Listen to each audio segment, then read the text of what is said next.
Too slow.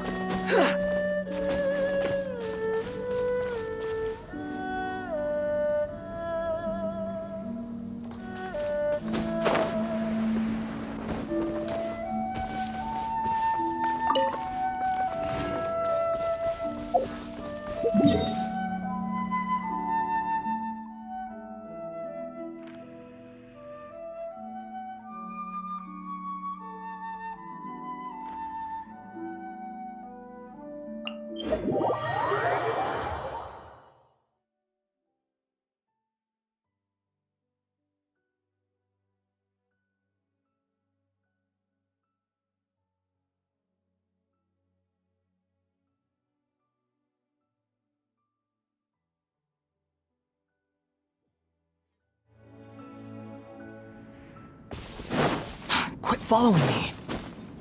Huh.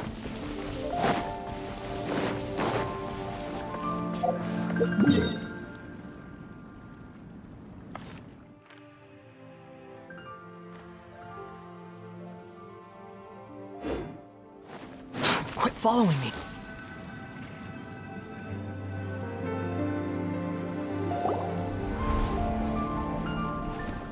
Is this Quaily Plains? Cloud Retainer, why did you bring us here? Ganyu is of course familiar with the name Guizhong, but have you ever heard of her? Guizhong is another name of Hagentis, the god of dust. She was extroverted in nature and adored social gatherings and inventions alike. Long ago, this region was yet a prosperous assembly. Guizhong often invited her friends to visit her home, reserving for us seats around the largest stone table. Sea Gazer would always bring out his latest treasure and place it upon the table. He could be quite the braggart. Though usually a mild-mannered fellow, when it came to those collectibles he was so fond of, he always loved to show them off. Paimon remembers that name. So that's what Sea Gazer was like. He was an old friend and a former rival. One has many memories of him.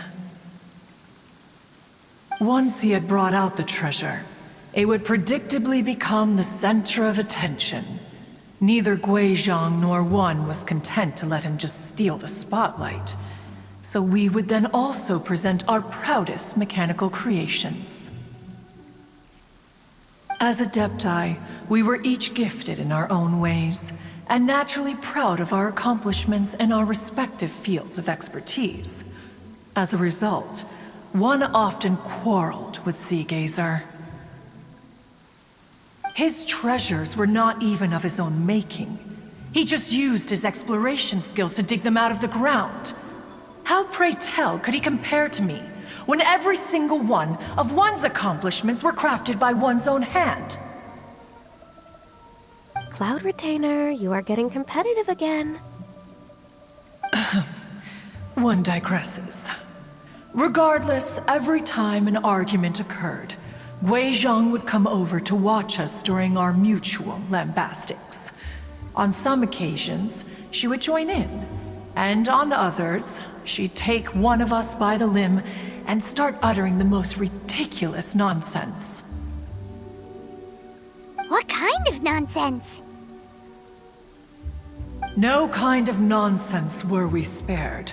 Sometimes she would brazenly opine, why argue between yourselves when neither of you could ever hope to beat me? Other times, she would make unsolicited suggestions, such as, once you two are done arguing, let's go to the foot of the mountain and grill some meat. She always sought to make everyone happy, and one must say, she had quite the gift for it. No matter what nonsense she said, one never felt bothered or offended. It also helped that she never referred to one as that illuminated bird or lady bird. Come on, get over yourself! Anyway, Just as our impassioned arguments would reach the apex of acrimony, Marchosius would bring his delectable dishes to the table. Who would dare snub the stove god and his wondrous creations? At the sight of him, we would all immediately drop the argument and prepare the table for a night of feasting and drinking. Back then, one was always bothered by how the cups Rex Lapis brought were always too square for one's taste. Can you see yourselves ever enjoying a drink from a square cup? Precisely. So, as you can see, even one as great as Rex Lapis was not immune to making the occasional blunder. Even one could never find fault with Marchosius's cooking. As we ate, Guizhong would continue to find topics for conversation, filling the table with humor and laughter. Each of those old fossils had their character flaws and points of obstinacy. So why was it that whenever we dined together, we always had a marvelous time? We would drink together from a spot high in the mountains until the moon set and the sun rose, and only then would the banquet finally come to an end. Streetwood Rambler would often remain to admire the flowers with Guizhong before returning to her own abode. The glaze lilies were far more abundant back then. Entire fields of them would appear to the eye as a veritable sea of flowers.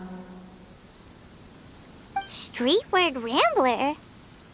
That would be Ping. You probably know her as Madam Ping. Oh, okay. Wait, this is a lovely story and everything, but didn't we come here to find that Adeptus from Mr. Dvorak's story? Or are you saying that it was Guizhong? Didn't she, already, Alas, long has one avoided this place for precisely that reason.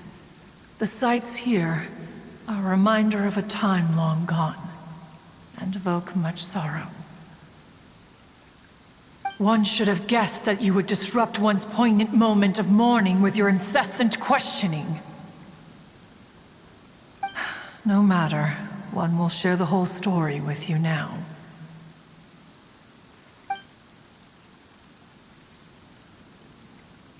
In times gone by, one quarreled oft with Guizhong concerning mechanical principles. We each had our ideals, and neither would yield. Under the pretext of a social gathering, one invited the impartial Rex Lapis to judge the quality of our creations. But Rex Lapis declared that Guizhong's obscuro vulpus mechanism was superior. Though one was too proud to acknowledge it, in one's heart, one knew that Guizhong was indeed the superior talent in the mechanical arts. As for the story between Guizhong and Streetward Rambler, that begins with a certain bell. In Guizhong's opinion, while mechanisms were no substitute for human composers, they were yet capable of producing simple but fine melodies. But Streetward Rambler believed music to be an expression of the soul, an emotional enterprise that could never hope to be replicated by machinery. They argued endlessly, until one asked Rex Lapis to intercede. He confiscated the bell and designated it for ceremonial use. Thereafter, one would often find them convening in the mountains, discussing music, mechanics, and all the affairs of the mortal world. But these good times were not to last. War broke out between the gods, and soon engulfed the Guili plains. Guizhong was overpowered by the enemy, and fell in battle. When Streetwood Rambler and I arrived at the scene at long last, all that remained among the ruins was her lifeless body. After this, at Streetwood Rambler's request, Rex Lapis granted her the cleansing bell for safekeeping. To honor our friend's memory, one made a few finishing touches to her ballistic device.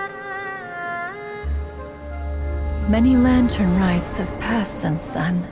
Many greetings and goodbyes. Upon what do you gaze? The Guili Plains? No. It's everything.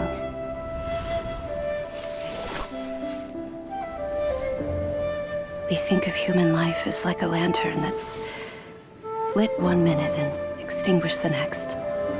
But are we Adepti so different? Perhaps as dust settles after a storm, we too must one day return to the world below.